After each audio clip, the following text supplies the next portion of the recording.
good, YouTube? Welcome to another episode of KJ Sports Talk, where we talk sports all day, every day. And today, we just got done with week 2 of the NFL. And this video pretty much is going to be my just 3 takeaways from this past week. Usually, I would have did 5, but probably would have took too damn long. So I'm going to cut it down to 3. I'm trying to do these after each week, and I'm also start before Sunday, before the next week start of football. I'm gonna try to do a video about my predictions of who's gonna win that week. So that's what I'm gonna start doing. But today's video, like I said, 3 takeaways from week 2 of the NFL. Let's go. Let's get started. Leave your comments down below. Make sure you subscribe. Tell me Tell me your takeaways from this past week. Tell me who you think made the biggest impact, who you think is disappointing right now. Let me know in the comment section down below. But let's get to it. So first off, we have the Pittsburgh Steelers need to improve their offensive line. Big Ben is 39 years old, okay? One of the oldest quarterbacks we have in the league. If he continues to get hit the way that he's getting, Big Ben he's probably only gonna have this year and next year left in the NFL.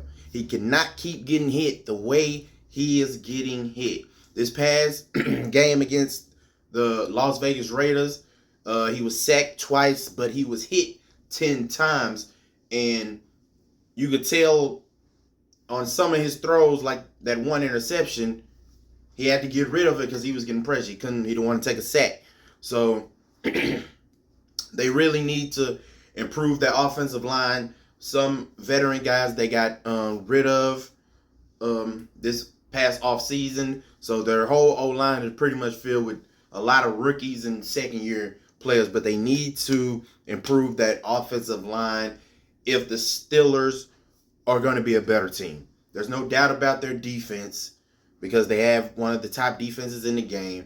But if they do not improve on their offensive line, I don't know what their offense is going to be able to produce because they're not giving Big Ben any time to throw. They're not going to make any running room for Najee Harris. So their offense is going to be stuck if they don't improve that offensive line. They have to improve that offensive line. Big Ben is old. He cannot be getting hit that much at all. Got to improve that. Number 2, I would say the Arizona Cardinals. Like, I'm starting to question, like, are the Arizona Cardinals real?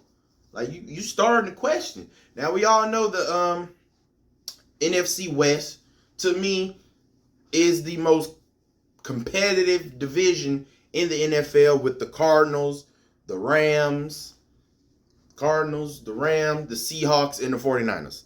All 4 good teams. Never know. Probably 2 or 3 of those teams might be in the playoffs this year. One of them will not get in, but we'll just have to see. 3 of them teams in that division might get in.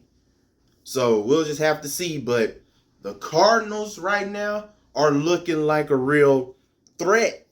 I mean, I know we're only 2 games in, I know. But the way they've been playing, they're looking like a real threat. Kyler Murray is looking like an early candidate for the MVP. Over 600 yards passing in the first 2 games, 7 touchdowns. The Cardinals offense averaging over 30 points a game in the first 2 games. They got D-Hop. Like, even their defense is playing pretty okay. I know they gave up a lot of points against the Vikings this past week. And they just got by on the Vikings. 1-point win. But, hey, win is a win.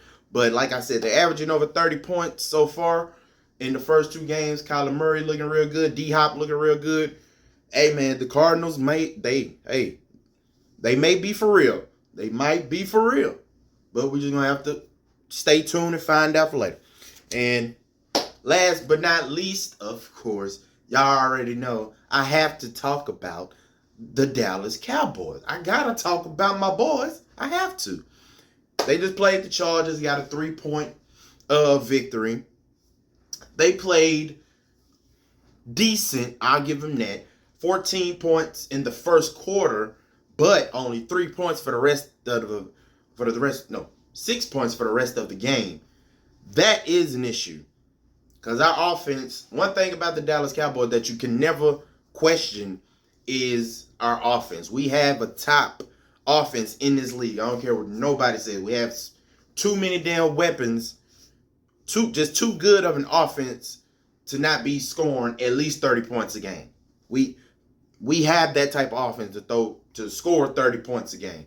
But I'm here really to talk about their defense. Now, we all know the problems that the Cowboys have had in their secondary. There's no secret. Lately, the secondary has been trash, there's hot garbage truck juice. But in these first 2 games against the Bucs and the Chargers, one thing that I have noticed is that not only is our secondary been a little sketchy, but now the Cowboys have no pass rush, like whatsoever. The Cowboys have no pass rush. In the first game against the Tampa Bay Buccaneers, they sacked Brady 0 times. They only hit him twice. In the last game against the Chargers, they sacked Herbert twice and hit him 9 times. But one stat that you guys probably did not recognize in that game, did y'all know at one point in that game, Justin Herbert completed like 17 passes in a row? 17 passes in a row. The man completed 17 passes in a row. That's telling me that he got too much damn time. He got too much damn time to throw the football. Too much time.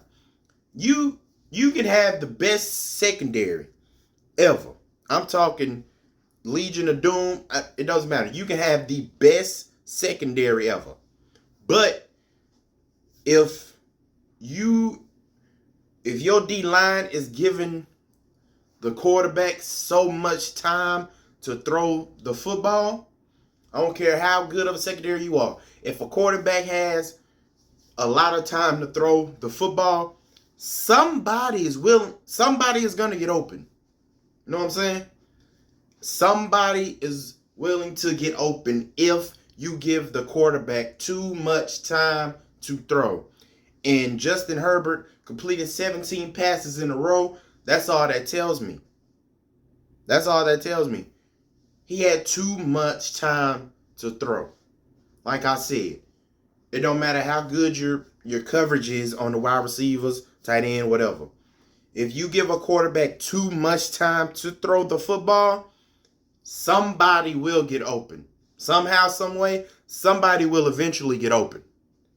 So the Cowboys, they have to get a pass rush going. I know DeMarcus Lawrence is out. Randy Gregory was out this past game. So they had to put Parsons as a defensive end. He played all right.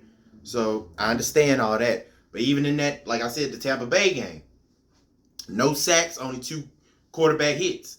Like, we got to get our pass rush going. We cannot keep giving these quarterbacks all this time to throw, knowing that our secondary is not that great. So I understand about the secondary not being all that good, but to me right now, I think the most important thing is the Cowboys getting some type of pass rush going. Because like I said, if the quarterback has so much time to throw the ball, eventually somebody's going to get open, no matter how good your coverage is. But on the flip side, they are committing turnovers, which is something else the Cowboys lately have not been really known for, and their defense is committing turnovers. They intercepted Herbert twice. They intercepted Brady, I think, twice. Got some fumble recoveries. So I would give the defense that. They are committing turnovers. But like I said, they got to get the pass rush going somehow, some way. So those are my 3 takeaways from week 2 of the NFL. Stay tuned for the next video. Like I said, my predictions for week 3. Leave your comments down below. Tell me what you think. What are your takeaways? And tell me your prediction, what you think is going to happen in week 3. And I will see you in the next video. We're really glad that you're our friend. And this This is a friendship that'll never, ever,